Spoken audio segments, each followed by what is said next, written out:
Сәлеметсіздер ме? Сіздермен бүгін осындай әдемі көздің жауын алатын трендтегі ұлттық нақыштағы алқаны жасап үйренеміз. Бізге керек осындай основа сақиналарымен, хрусталь натуральды моншақтары, пин сақинасымен және осындай шашақ, салпыншақ кішкентай.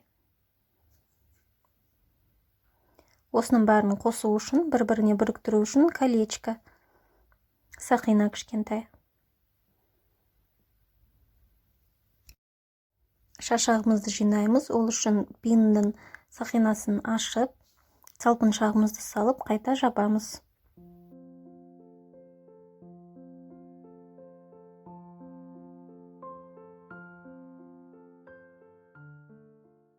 Салатын болам.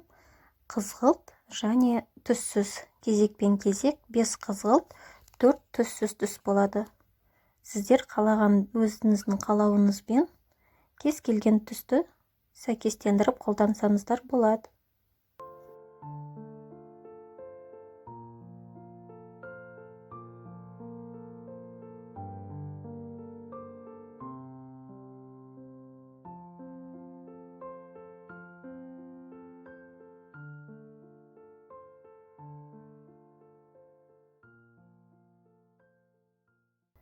Енді шетін қайыратын боламыз плоскогубцамен сақина қылдып.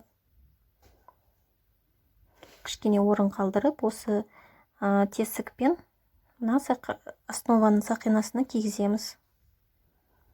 Осылай бізде бірінші шашағымыз дайын болады.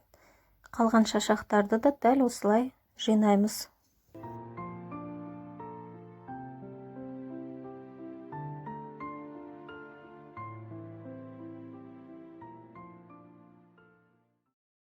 Дәл осылай барлық сақиналарға, барлық осы салпыншақтарды іліп шығатын боламыз. Барлығы бірдей көлемде және бір размермен болу керек хрустальдар. Менде 4 мм көлемі.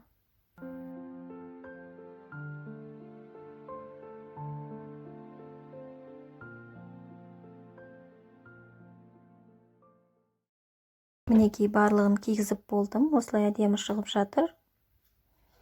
Енді ұзын цепочкамызды жалғайтын болам.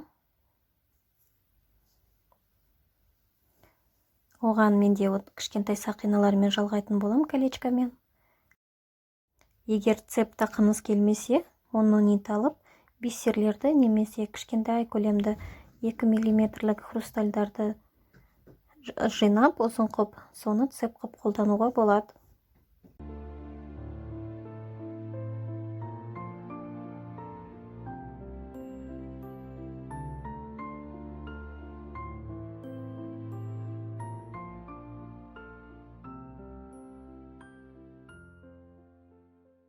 Мінекей біздің алқамыз дайын болды, аз уақытта жасалды.